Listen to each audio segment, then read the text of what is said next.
درخت دوستی تقدیم میکند. در قیامت از شما قرآن شکایت میکند. هر مذهب مجازات شما را در قیامت میکند. آخرین قرآن همه وحی خدای اکبر است. آخرین آیات رفتشن معجزه پیغمبر است. این کلام الله امانت، الرسول اظهر است. هیچ کافر با امانت این خیانت میکند. در قیامت از شما قرآن شکایت میکند. روز محشر در میان انبیا و اولیا میکند قرآن شکایت.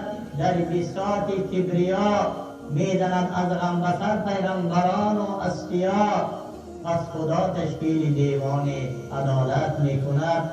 در قیامت از شما قرآن شکایت میکند. من چی کردم با شما این قسم خارم کرده اید؟ پیش حلا مذهب به اعتبارم کرده اید. در میان کوچه پرگرد و غبارم کرده اید. هیچ کس با دین و آیین این شناعت میکند. در قیامت از شما قرآن شکایت میکند.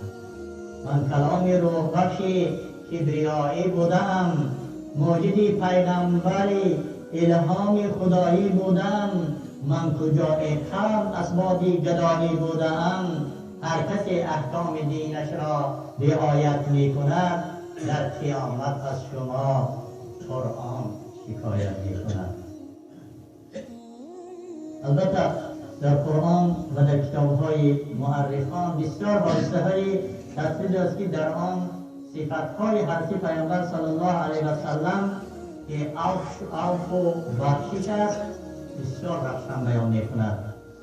یک حادثه که وقتی که حضرت پیامبر صلی الله علیه و سلم از مکه